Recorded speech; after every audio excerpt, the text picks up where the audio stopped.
Today, I'll show you how to transfer Google Forms ownership from one account to another. Before we begin, there's one important thing to understand.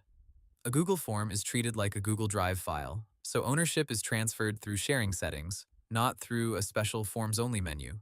Google says that before you can transfer ownership, the other person must already have editor access.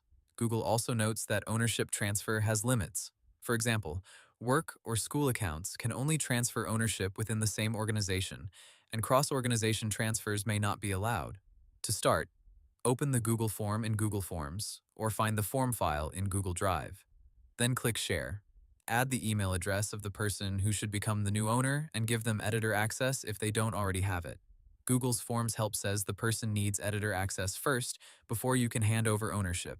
Once that person has editor access, stay in the Share window and look under People with Access. Next to their name, click the drop-down arrow, then choose Transfer Ownership. After that, confirm by clicking Yes. Google says, this is the standard way to transfer ownership of a form to an existing editor. Now here's an important detail. If you're using a personal Google account, Google may send an ownership transfer request that the new owner has to accept.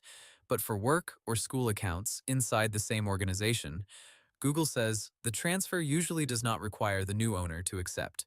That difference depends on the type of Google account being used.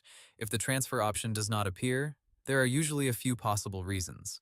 The new account may not have editor access yet, the account may be outside your organization, or your Google Workspace admin may have restrictions in place.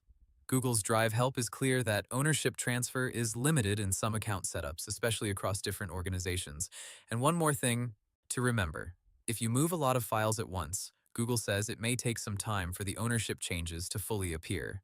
So if you transferred the form and don't see the update immediately, give it a little time and check again. And that's how to transfer Google Forms ownership from one account to another. Hope the tutorial was helpful, subscribe to my channel, and see you in the next video.